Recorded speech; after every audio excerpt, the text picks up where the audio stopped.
there has been a lot of emails, internal emails in the Public Health Agency that have been obtained by the Swedish Freedom of Information Act by journalists. Yeah, these emails were not obtained in any bad way. These are emails that were obtained through an act that allows us to see what public officials are doing. And I should also point out that some of the emails were erased, and so we don't even know what they are. And there's been some investigation about this, but there's enough there to give us some information. So let's move into that. This has been written up in the Guardian in the UK, but it's been almost ignored here in Sweden. Okay, and so I'll just flash up some things every once in a while. But here it says Sweden's COVID-19 strategist under fire over herd immunity emails. So let's go into that, because that's an enormous part of these emails, is this concept of herd immunity. And the Swedish strategy, which was never really defined. They've always been really unclear about it in the public field. I think never really saying it's herd immunity. Then also not saying it's economy. They've always kind of been turning around, but maybe indeed we can look at the emails and sorry, see what it gives. This is a good point, Nele, because when it comes to Sweden and the Swedish government saying that they hand this over to the expert agency, which is the Public Health Agency, it is a little bit strange because an expert agency in Sweden, we do have expert agencies with professionals. But if they decide things, like which is the case in economy, in the central bank, for example, then there is a high level of transparency required. And you also sometimes have agencies that provide expert opinion to the politicians, but then the politicians decide. Here we have an agency which seems to be running the country at the moment, but which had no transparency. No, they didn't. It was not possible for the public or the science community or anything to scrutinize their models or their assumptions and so on. And it's only gradually that things are coming out. And so, as you mentioned, in August. In August, so they just came out in August. So let me just flash up the emails, because these are some of the emails that are shown, and I'm going to go in the reverse order to start with, but it's the bottom one is from Anders Tegnell to Johan Carlson, who's his boss at the health authority. The next one up is from the Anders Tegnell's corresponding person in Finland, Mika Salminen, who is writing back to him, and then the next one is Anders back to Mika Salminen, and here is the English translation that I'm putting up here, which shows Tegnell says point one that speaks in favor of leaving schools open would be to achieve herd immunity more quickly, and Salminen says we have thought about that, but the children will still spread the infection. And then Tegnell says, true, but probably most to each other based on the very old stratified contact structure that we have. And Solomon in a fourth email comes back and says, yes, yep, he says, our modelers have just run an estimate that decreases the elderly attack rate by maybe 10%, meaning that if you close the schools, it would decrease the number of elderly that would get the disease and die. And that's here. And then Tegnell responded, and one more, that he said 10% might be worth it. And I think that's important to go into at this point. So what do you think about that, Kelly? Well, the backdrop to all of this, too, is that at the same time, the Public Health Agency and the government is maintaining to the public that children don't spread COVID-19. So on the one hand, there's a public discussion about don't be worried about sending your children to school because children don't spread the infection, and schools and regions are basing their decisions on that information. Well, at the same time, we now know that the discussions are happening at the Public Health Agency with the officials basically brainstorming how to use children to spread the infection. And this is happening simultaneously. Large part of the population also truly believed that kids cannot get sick from COVID-19 as well. Exactly. And that's especially worrisome. And even if they frame it somehow like, in an unclear way, that's the message that the public got. Kids are not infectious and kids can't get ill. Yes. Even if they didn't say it exactly that strong, but that's what the public believed. And the background to this email that Tegnell forwarded to his Finnish colleague and to the head of the Public Health Agency was an email that a retired doctor sent to Tegnell talking about a recommendation to use the empty hotels to spread coronavirus like we used to do with chickenpox. So the email that was forwarded on was in that context of how do we use society to spread the virus. So in that email, it was actually an older doctor who suggested like, oh, let's send young healthy people to hotels. Then they all get infected. So then we can reach the herd immunity faster.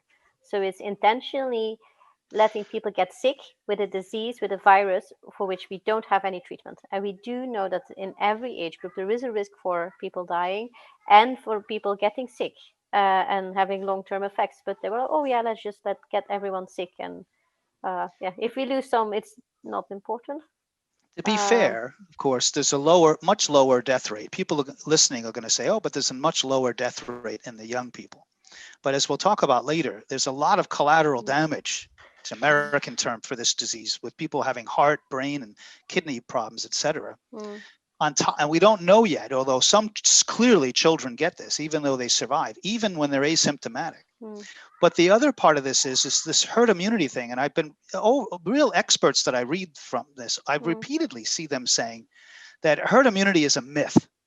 Okay. Yes. This idea that you can lock away a portion of your population that is high risk or elderly, get immunity in the rest of the population while there's no immunity in this other group where they will die if they get exposed is crazy, because you're always going to, if you don't have a vaccine, you're always going to have some of this disease. And when that population, which is not immune at all, is then exposed back, then they're going to get sick and die. And that's what the World Health Organization said on Thursday. They just said this on Thursday. Dangerous. One of their people came out and said exactly this. And I read this in another article last night. And they are, I mean, this just makes sense. You have to stop and think. These guys that are planning to make herd immunity, they're looking at an equation that says that 60, 65%, 70% gets to herd immunity. Well, yeah, in a population where everyone's equal. When you hide away a part of them and then expose them again, they're all going to drop dead. Or maybe not all, but many will drop dead. Okay, too many will become very sick. And to reach that, you have thousands of deaths. Even if you only have 0.5% of mortality, you have thousands of deaths in a country with 10 million people. And that's even forgetting those people in the hospitals and those with long-term effects. So the human cost is way too high, and it's no single virus has achieved herd immunity without vaccines.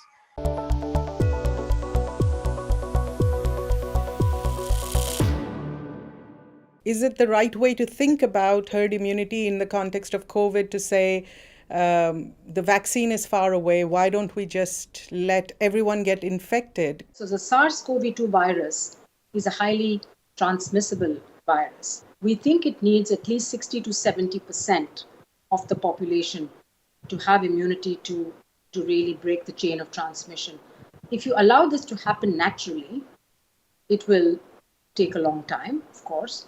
But more importantly, it's going to do a lot of collateral damage. So even if 1% of people who get infected are ultimately going to die, then this can add up to a huge number of people if you look at the global population.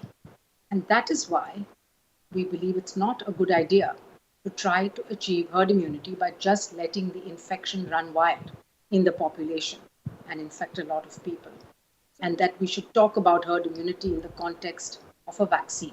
So let me come to the vaccine now. So our strategy is to vaccinate enough people rather than just letting people get infected. Is that where the science is now? That's right. Because with a vaccine, you can achieve immunity and herd immunity safely. Through natural infection, you could also achieve it at some point, but it would be at great human cost. And so naturally, the better choice is doing it through a vaccine. Those are preventable deaths, right? We can actually, even though we don't have a vaccine, we don't have therapeutics right now, we can actually slow down and save those lives rather than just let it spread, right? Speak to us about that. Exactly. So there are actions now that we can take which can help to slow down transmission, to control it, to try to contain it. And also we know how to manage people better. The other measures that are effective are, of course, the public health and social measures that we talk about, the physical distancing, making sure you're wearing a mask when you're in crowded settings, when washing your hands frequently. Those are the modes by which you can actually prevent the virus from transmitting from one person to the next. And then on the side of being able to detect rapidly those who are infected in the community, making sure that enough testing is available so that you're able to detect and diagnose people, be able to isolate them, then test their contacts and quarantine them. These are the measures that have been shown to be successful. They are hard work, they are difficult to implement, but it's worth doing because then you're saving lives till the time that we have both more effective medicines to treat this disease and, of course, a safe and effective vaccine. I've often seen this on social media where people say, well, we're going back to the old days, the way it used to be before vaccines. Okay, that's all. Yeah, and then we had so many kids dying. That's right. Then we had people dying all over. We had so many families had a few kids dying. If they had 10 kids, 1 or 2, 3 died. That's going back to the old days. Vaccines saved millions of lives over the last decades.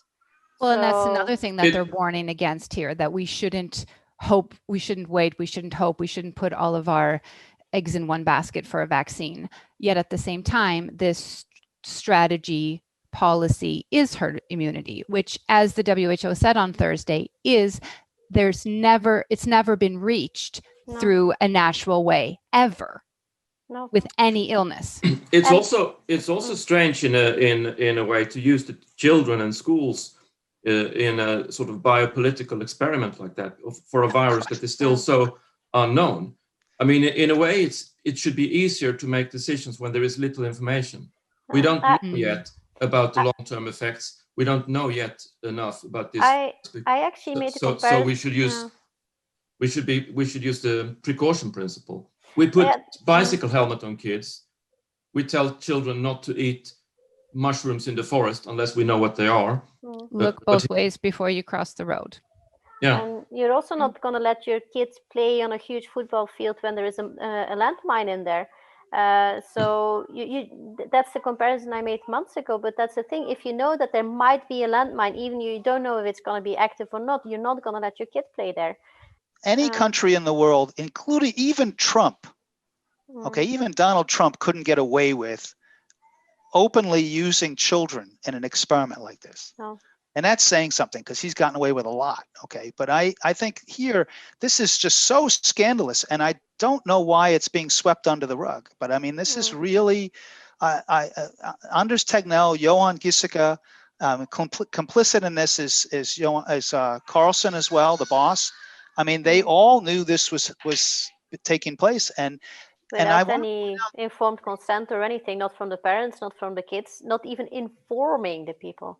No, in fact they've deceived everyone. It's with inconsistencies in what they say and untruths, and what they're saying here, okay, is that we can send the children because they don't have we don't know whether they will get very sick or not, and we'll let them. But they can still be carriers. Children, even if they do not become very ill, or there are numerous studies that are showing that children have a very high viral load, and they bring that home to parents, to grandparents, or even in the situation where there's teachers in risk groups, teachers who will catch it at school, and every single person they become in contact with. So even if you put aside the issue of whether children become ill or not, which is already happening, and there have been many children around the world who have died from COVID.